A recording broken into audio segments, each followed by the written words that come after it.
গিয়েছিল তখন হয়েছিল, আবার মেরাজের রাতে হয়েছিল।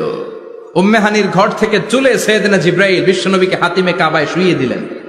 এরপর গলার নিচ থেকে শুরু করে নাভি পর্যন্ত বুকটা কেটে ফেললেন, বিশ্বনবীর হৃদয়টাকে বের করলেন, জামজামের পানি দিয়ে ধৌত করলেন, আবার পেটের ভেতরে হৃদয়টাকে ঢুকিয়ে দিলেন।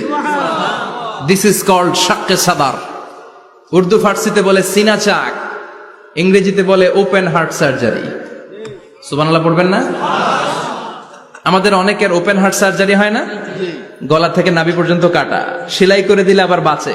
এটা বিশ্বনবীর সিনা চাক থেকে আবিষ্কার হয়েছে। পড়েন আল্লাহু আকবার। যে সমস্ত সাহাবারা বিশ্বনবীকে খালি গায়ে দেখেছে, উদম গায়ে দেখেছে, তারা বর্ণনা করেছে দুইটা কাপড় মাঝখান দিয়ে সেলাই করলে যেমনি দাগ দেখা যায়, আমরা বিশ্বনবীর গলা থেকে নাভি পর্যন্ত এরকম সেলাইয়ের দাগ দেখতে পেয়েছি। শাক্কুস সাদার, special status of the last Messenger Muhammad সাল্লাল্লাহু। আর কোন নবীকে আল্লাহ এটা দেয় নাই। খুশি না বেজা? আবার উনি হলেন সাহিবুল মেরাজ। উনার মেরাজ হয়েছে, আর কোন নবীর হয়েছে নাকি? কথা বলেন। বিশ্বনবীর হৃদয়টা বড় ভাঙা, কলিজার টুকরা স্ত্রী খাদিজা নাই, যাকে সবচেয়ে ভালোবাসতেন, সবচেয়ে প্যার করতেন, যাকে মাহাব্বাত করতেন। এবং সাইয়েদাতুনা খাদিজার জন্য বিশ্বনবী মা আয়েশাকে ধমকও দিয়েছেন। সাইয়েদাতুনা খাদিজার কথা যখন বিশ্বনবী বলে বেড়ায় মা আয়েশার কাছে, খাদিজার কথা বললে মা আয়েশা বলতেন, ও নবী, কোন জাহিলি যুগে এক বুড়ি মহিলার সাথে আপনার বিয়ে হয়েছিল, মরে গিয়েছে, কবরে শুয়ে আছে। ওই মহিলার পরে কত সুন্দরী সুন্দরী নারীরা আমরা আপনার ঘরে আসলাম, তারপরে ওই বুড়ির কথা আমাদেরকে বলেন কেন? ওই বুড়ির কথা শোনান কেন? বিশ্বনবী রেগে গেলেন। সাইয়েদাতুনা খাদিজাকে বুড়ি বলার কারণে বিশ্বনবী মা আয়েশার চোয়ালটা এইভাবে চেপে ধরেছে। কোনদিন স্ত্রীর গায়ে হাত তোলেননি, শুধু এই একবার খাদিজাকে বুড়ি বলার কারণে মা আয়েশার থুতনি চেপে ধরেছিলেন। আল্লাহু আকবার। আবার বিশ্বনবী বলতেন, রুজিকতু হুব্বাহা, খাদিজার ভালোবাসা আল্লাহ আমার হৃদয়ে ঢুকিয়ে দিয়েছে।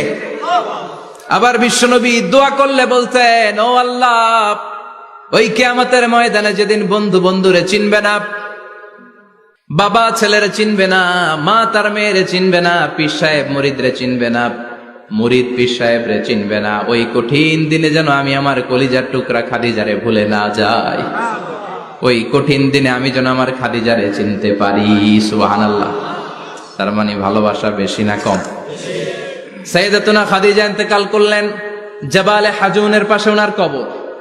যারা হজ উমরা করতে গিয়েছেন দেখেছেন না, মক্কায় একটা কবর আছে, এটা মাকবারাতুল মা'লা। মা'লা, কিন্তু এটারে বাংলাদেশিরা বলে জান্নাতুল মুআল্লা। কি বলে?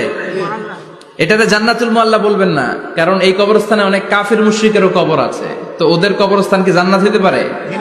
এটাকে মাকবারা বলবেন। মাকবারা মা'লা বা মুআল্লা, আর মদিনায় হচ্ছে মাকবারাতুল বাকিয়া। মুআল্লা কবরস্থান মক্কায়, আর বাকি কবরস্থান মদিনায়। এর পাশে বিশাল এক পাহাড়,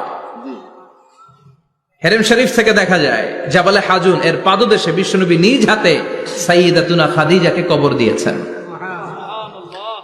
কবর দিয়ে সবাই চলে যায়, বিশ্বনবী যায় না।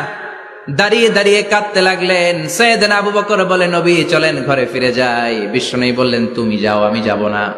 যেই মহিলাটাকে এইমাত্র কবর দিলাম সাধারণ মহিলা না, আমার বিপদের দিনের সঙ্গিনী খাদিজা। আজীবন আমাকে ছাতার মতো শেল্টার দিয়েছে, সমস্ত সম্পদ আমার পায়ের সামনে বিছিয়ে দিয়েছে রে আবু বকর। তোমার মনে চায় ঘরে ফিরে যাও, আমি দাঁড়িয়ে থাকবো। এখনই খাদিজার কবরের 3টা প্রশ্ন করা হবে। আমি খাদিজার পক্ষ থেকে 3টা প্রশ্নের জবাব দিয়ে তারপরে ঘরে ফিরে যাব রে আবু বকর। কি প্যার করতেন। সাইয়েদাতুনা খাদিজা ইন্তেকাল করলেন, চাচা আবু তালেব ইন্তেকাল করল। দাওয়াত দেওয়ার জন্য বিশ্বনবী ওই তায়েফের ময়দানে গেলেন। তায়েফের ছেলেরাও পাথর মেরে বিশ্বনবীর দেহটারে ঝাঁঝরা করে দিল। বলেন ঠিক কিনা? খেয়ে না খেয়ে দিন প্রচারের কাজে নিজেকে দিয়েছ বিলিয়ে, তায়েফের কাফিরেরা চিনল না সে আলো, দুষ্ট ছেলেদের পিছু দিল লেলিয়ে, পাথরের আঘাতে ক্ষত বিক্ষত হয়ে সারা শরীর থেকে রক্ত ঝরে। হে রাসূল তোমাকে ভুলি আমি কেমন করে, হে রাসূল তোমাকে ভুলি আমি কেমন করে। ঠিক কি না? খাদিজা নাই, আবু তালেব নাই, তায়েফে যে মার খেয়ে আসলেন, অন্তরটা একেবারে ভাঙা, আর মন বসে না, কিচ্ছু ভাল লাগে না। বিশ্বনবীর মনের ভেতরে হাহাকার। বিশ্বনবীর মনে হলো ডানে বায়ে দুনিয়ায় আমার মনে হয় কেউ নাই। বিশ্বনবী দুনিয়ায় বসে কষ্ট পায়, আরশের উপর থেকে এগুলো দেখে কে? আল্লাহ প্ল্যান করছেন কেমন করে আমার বন্ধুর মনটারে ভালো করা যায়। বিশ্বনবীকে স্পেশাল সারপ্রাইজ দেওয়ার জন্য আল্লাহ প্ল্যান করলেন। জিব্রাইল ডেকে বললেন, ও জিব্রাইল, আমার পেয়ারা নবীকে স্পেশাল সারপ্রাইজ দিব, কিন্তু এই সারপ্রাইজের গিফটটা তোমার হাত দিয়ে আমি দিতে চাই না, তুমি দিয়ে আসলে হবে না। আমার পেয়ারা নবীকে দুনিয়া থেকে টান দিয়ে আমার আরশের উপরে নিয়ে আসো। সাহিবুল মেরাজ, যেই নবীর মেরাজ হয়েছে আর কোন নবীর হয় নাই।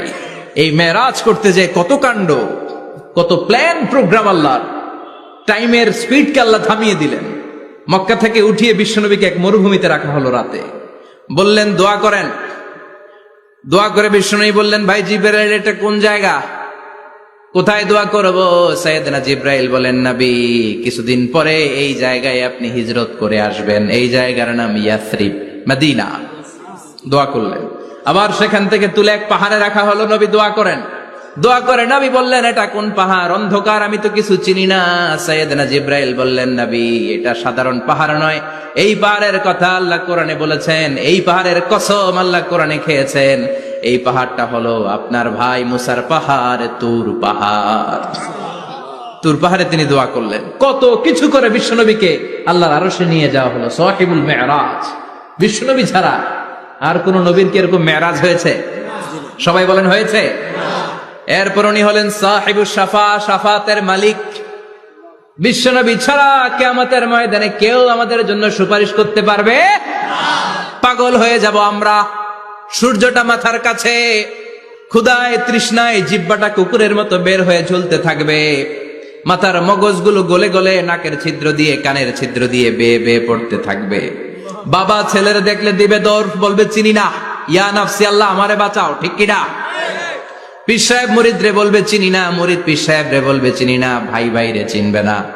সব নবী আর সব উম্মতের একটাই জিকির, ইয়া নাফসি, ইয়া নাফসি। নবীও জিকির করে ইয়া নাফসি, উম্মতও জিকির করে। সবাই সাইয়েদনা আদম রে ধরবে, সাইয়েদনা আদম বলবে আমি পারবো না। নূহের কাছে যাও, সাইয়েদনা নূহ বলবে পারবো না। ইব্রাহিমের কাছে যাও, সাইয়েদনা ইব্রাহিম বলবে পারবো না। মুসা আলাইহিস সালামের কাছে যাও, মুসা আলাইহিস সালাম বলবেন পারবো না। ঈসা আলাইহিস সালামের কাছে যাও, সাইয়েদনা ঈসা আলাইহিস সালাম বলে এত জায়গায় ঘুরে লাভ নাই, জায়গা মতো যাও মিয়া, জায়গা মতো যাও। মাকামে মাহমুদে বিশ্বনবীকে সেজদায় পড়ে থাকতে দেখবা। ওই নবী ছাড়া আজকের এই ভয়ঙ্কর আমাদের সবার বিপদের দিন। এই বিপদের দিনে আল্লাহর সামনে দাঁড়িয়ে কথা বলার মতো সাহস আজকে কারো নাই। বিশ্বনবী কাঁদতে থাকবেন, সেজদায় পড়ে কাঁদবেন। সবার জিকির ইয়া নাফসি, ইয়া নাফসি। বিশ্বনবীর জিকির ইয়া উম্মতি। কাঁদতে কাঁদতে নবী আমার বেহুশ। সবাই বিশ্বনবীর চারদিকে দাঁড়িয়ে থাকবে গোল হয়ে। আমার নবী মাকামে মাহমুদে সেজদায় পড়ে থাকবে। বিশ্বনবীর কান্না দেখে আল্লাহর সহ্য হবে না।